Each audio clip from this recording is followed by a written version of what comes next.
Okay, we'll have another room review, and this is at the Premier Inn St Pancras in London.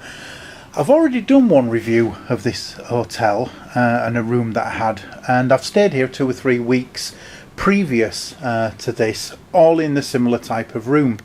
So I didn't expect to do another room review, but I've got this room this week, and we'll just quickly go outside. This is room 240. In fact, I'll just take my key.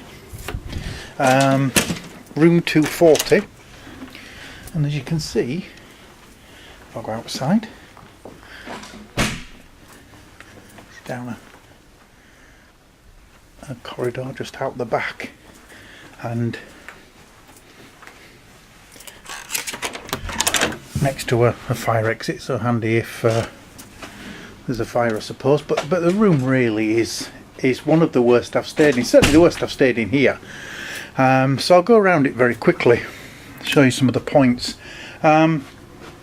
First of all, as you come in, there is no wardrobe. There's obviously somewhere to hang your coat. There is an open few coat hangers, which I suppose is normal. Obviously tea and coffee facilities, which is fine because there's only me in the room, and there's enough for 2 or 3 cups, so that's good. As you can see, I've had a couple of nights here already, and that's all my stuff just thrown about, as I normally do when I come in. So we'll go into the bathroom, and the first thing is that when you open the bathroom door outwards, it literally is a room for one person, because you'd hit somebody if they're walking about. There's only a shower. Alright, it's a nice shower, but there's a problem with that. There is obviously toilet and a sink. Problem with the shower is this.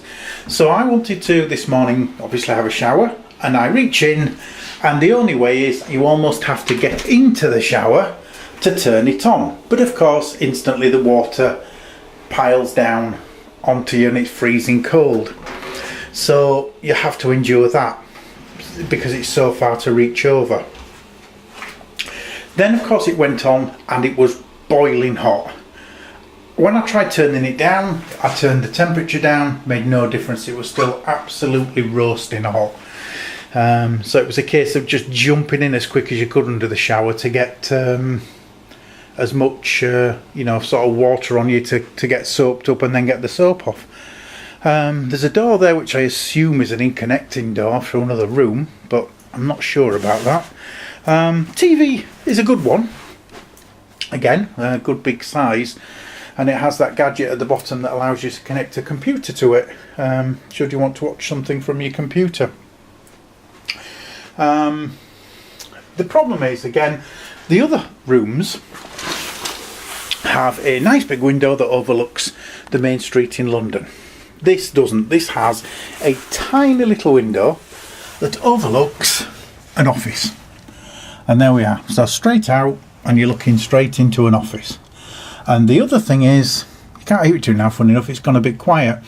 But during the night when I was in bed, I could hear the traffic. And I could hear the police cars go by with the sirens, and I could hear the traffic. And what amazed me is, I couldn't hear the traffic in the other room when I was on the actual street, because the windows, obviously must have been a better quality, stopped every bit of sound coming through, so it was silent. Here in the back, you can actually hear the traffic, which is, I don't know. Well, I'm not sure if it is an interconnecting room, because there doesn't seem to be a room at the side, but obviously must go somewhere.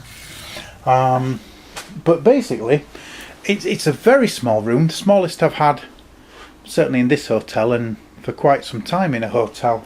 And when you consider that I'm paying, let's just have a quick look, the bill, paying £181 a night for this room, which is tucked out at the back. It's the dearest I've paid at this hotel, and it's tucked around at the back with this tiny window, no view, noisy with the sound of the traffic.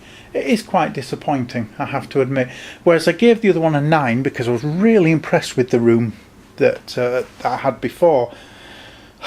The problem with this is I'd have to really knock this back to a 6, because the noise of the traffic through the windows, even though I'm not on the street, the smallness of the room.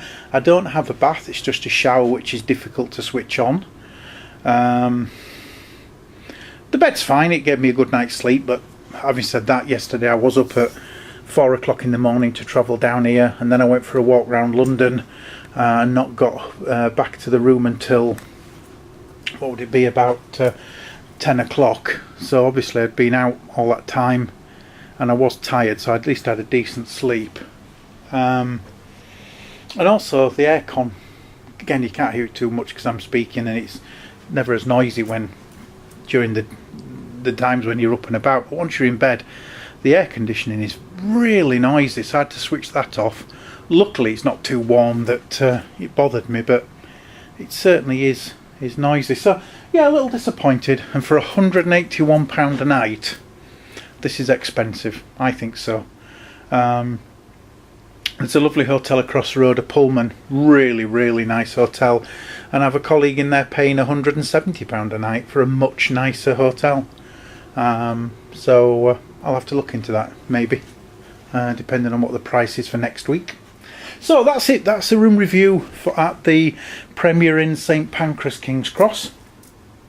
Sorry, Premier Inn St Pancras in London, near the King's Cross and St Pancras stations. The other rooms, absolutely lovely. Would recommend them just if you're unlucky enough to get a room like this, which is small, noisy, very small window, doesn't let much light in at all when it is actually light outside.